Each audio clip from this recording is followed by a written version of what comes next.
আপনার কলিজার টুকরা ছাত্র আবু সাঈদ আর মুগ্ধ সহ যারা রক্ত ঝরাইয়া দুনিয়া থেকে চলিয়া গেল, এদের জান্নাতের উঁচু মাকাম দান করেন আল্লাহ। যারা অসুস্থ সুস্থ করে দেন আল্লাহ। আয় আল্লাহ, মেহেরবানি করে সবাইকে শান্তির জীবন দান করেন।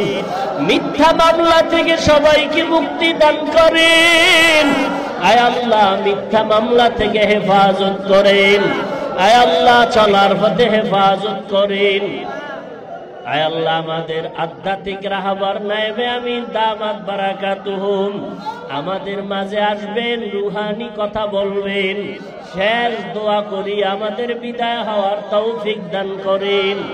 আয় আল্লাহ, হকের পক্ষে কথা বলার, আমল করার, সুন্নাত অনুযায়ী তৌফিক দান করেন। সুন্নাতওয়ালা জিন্দেগি দান করেন। আয় আল্লাহ, দেশের অস্থিতিশীল পরিবেশকে আপনি শান্তিতে রূপান্তরিত করে দেন। আয় আল্লাহ, প্রত্যেক মা বোন ভাই ঘরওয়ালাদের শান্তিতে বসবাস করার তৌফিক দান করেন। জুলুম থেকে আমাদের হেফাজত করেন। দেখো মুহূর্তের ভিতরে কি মাওলা দেখাইয়া দিলেন।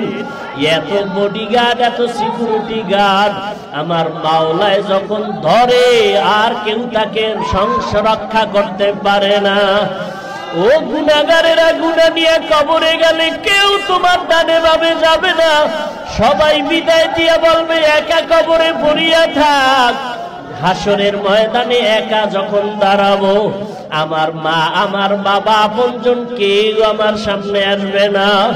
গুনার পাল্লা যদি ভারী হয়ে যায়, আমার আল্লাহ বলবে কি ধর, জাহান্নামের শিকল লাগাইয়া ধর। জাহান্নামের আগুনে কলিজাটা ভুনা হয়ে যাবে।